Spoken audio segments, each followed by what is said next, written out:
Sinwar की मौत पर ईरान की धमकी सामने आई है। इलाके में प्रॉक्सी संगठन मजबूत होंगे। हिजबुल्लाह की भी इजरायल को चेतावनी और इजरायल से युद्ध और विनाशक होगा। इजरायल को यह चेतावनी दी गई है।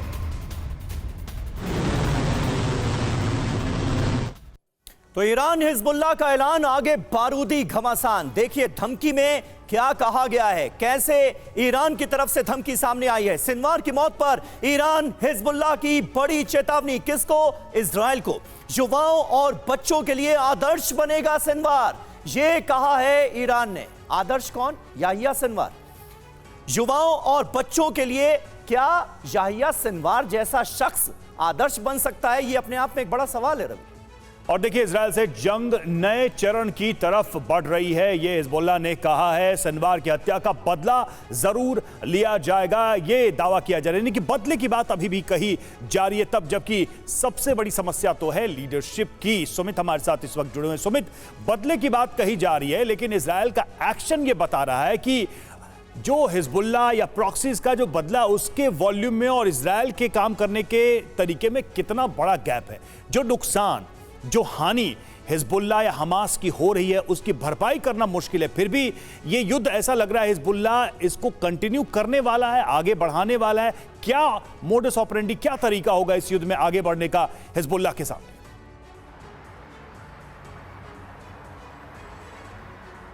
देखिए रवि, हम सब जानते हैं कि इजराइल के इतिहास में पिछले 7 अक्टूबर एक काला अध्याय था, काला दिन था। लेकिन उसके बाद एक साल हर दिन हमास और हिजबुल्लाह के लिए काला अध्याय साबित होगा, क्योंकि आप मानिएगा कि एक साल में पूरा हमास ही खत्म हो गया। 40 साल लगे ईरान को इन प्रॉक्सीज को तैयार करने में, जहां एक तरफ हिजबुल्लाह को तैयार किया गया, साजो सामान, हथियार दिए गए, लीडरशिप दिए गए, पॉलिटिकल लीडरशिप के अंदर उनका दखल हो गया। 40 साल की ये लीडरशिप लगभग आप मानिए ये हमास के साथ भी है, लगभग इजराइल ने अब खत्म कर दी है। अब इनका वजूद खत्म हो गया। मैं इस समय बेरूट में हूं और मैं आपको बताऊं, हिजबुल्लाह का 1 महीने पहले जो रुबाब हुआ करता था, जो उसका वजूद हुआ करता था, 1 महीने बाद वो बिल्कुल 360 डिग्री, या आप कह सकते हैं कि बिल्कुल नीचे गिर चुका है। और निश्चित तौर पर ऐसा ही हमास के साथ हुआ है। हमास की लीडरशिप खत्म हो चुकी है। हमास का वजूद लगभग आप कहिए कि भले ही आइडियोलॉजिकली वो एग्जिस्ट करते हो, लेकिन वो अगर आप ग्राउंड पर फिजिकली बात करेंगे, उनके कमांडर्स की बात करेंगे, निश्चित तौर पर खत्म हो चुका है। और अभी इजराइल रुका नहीं है, इजराइल अभी भी एयर स्ट्राइक्स कर रहा है, इजराइल अभी भी ऑपरेशन चला रहा है। तो मानिए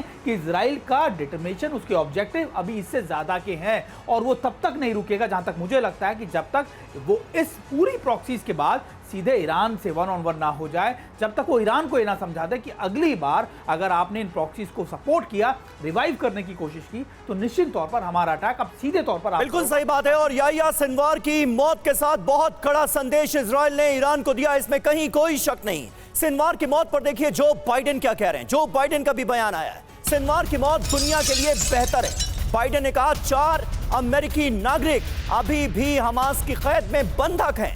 बंधक संकट के लिए यही शख्स याहिया सिनवार जिम्मेदार था। बाइडेन ने नेतन्याहू से फोन पर बात भी की। संजय मेस्टन सर, किस तरह से आप अमेरिका के रोल को देखते हैं? और अमेरिका न सिर्फ याहिया सिनवार के मारे जाने को दुनिया के लिए बेहतर बता रहा है, बल्कि यह भी बता रहा है कि इस तरह के जितने भी ऑपरेशंस चलाए जा रहे हैं उसमें अमेरिका पूरी तरह से इजराइल के साथ है। और बिल्कुल अमेरिका का जो सपोर्ट है बिल्कुल है, आयरन क्लैड सपोर्ट है, वो कई बार प्रेसिडेंट बाइडेन ने दोहराया हुआ है। और उसी लिए पूरा सपोर्ट मिल रहा है, चाहे इंटेलिजेंस हो, चाहे वेपनरी हो, सब कुछ मिल रहा है। और अभी आपने वो देखा है कि उनको latest 3rd air defence system भी मिल रहा है। बिल्कुल, तो सब कुछ ये जब मिल रहा है, ये सपोर्ट बहुत अच्छा है। और देखिए अभी बेसिक एक आपने ईरानियन प्रेसिडेंट का स्टेटमेंट सुना, ये सुप्रीम लीडर का, कि शनिवार से युवा और बच्चे मोटिवेट होंगे। क्या वहाँ पर टेररिस्ट ही बनाने हैं? टेररिज्म से कोई लड़ाई जीती जाती है? और मेरा जो तजुर्बा है, देखिए मैं अफ़गानिस्तान में जब था, अभी अलकायदा का, और फिर इंडियन आर्मी ने जो LTT के साथ लड़ाई की थी, श्रीलंका आर्मी ने 2006 में LTT को ख़त्म किया। आज LTT कहाँ पर है? उसका कोई नाम ही नहीं है। मिलिट्रीली वो डिफीट हुई थी। नंबर 2, जो उसकी पॉलिटिकल लीडरशिप थी वो खत्म हो चुकी है।